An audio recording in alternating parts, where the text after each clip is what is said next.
Is this love? Keep quiet, he said.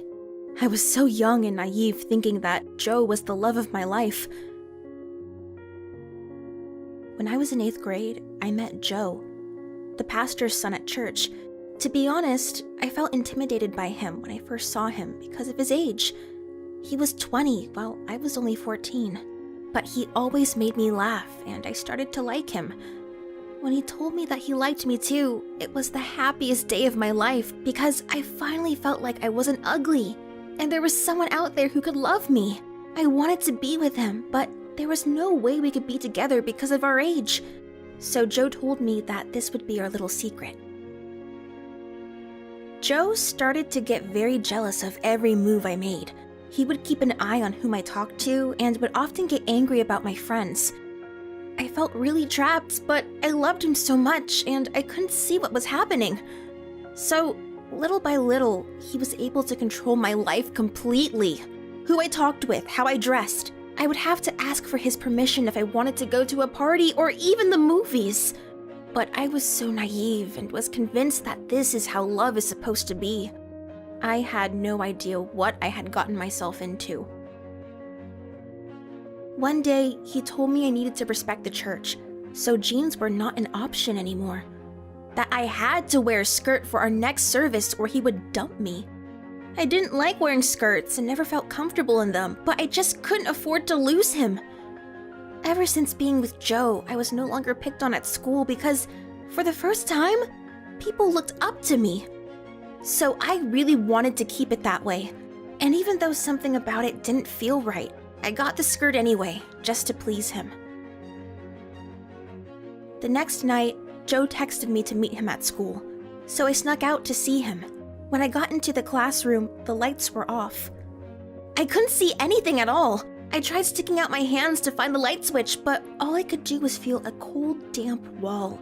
It made my hair stick up on my arms, and I started panicking.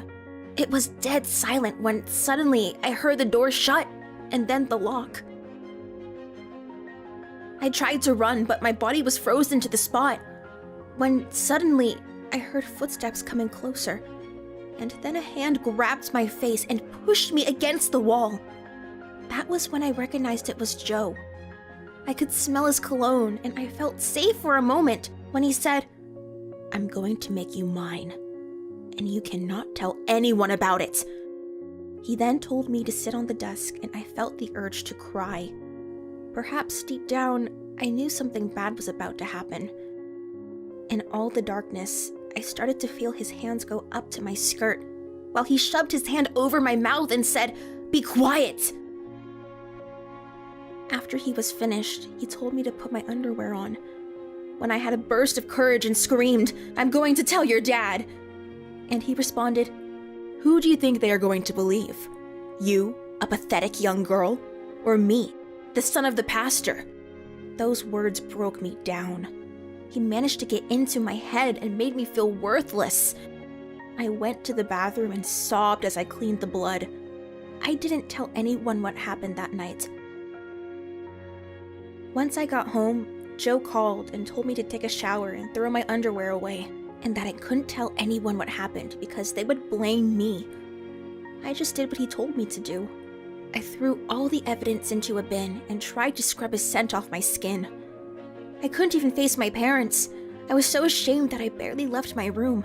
They had always told me that I should be careful around older men, and I didn't listen. So in a lot of ways, I felt like it was my fault. I felt like I had no choice but to let him do what he wanted because he had convinced me that this is true love and that I deserved it. A year after everything had happened, I finally had the courage to confront him and tell him no. That was the moment that he left and told me that I would regret this, but I never did. I never saw him since that day, and I thank God for giving me the courage. Up until now, I still feel too ashamed to tell my family, but I'm working on it. Hopefully this video helps me take that final step on telling. I'm now 23 years old, and life has not been easy since I've kept this a secret. But through all of this, I want to let you know that I don't blame God, the church, the people at church, or even myself for what happened. It wasn't anybody's fault, nor God. only he was the monster all along. I think the most important thing is that we need to teach people that it is okay to speak up when something like this happens. It is also so important that we educate kids on what is considered love and what is not.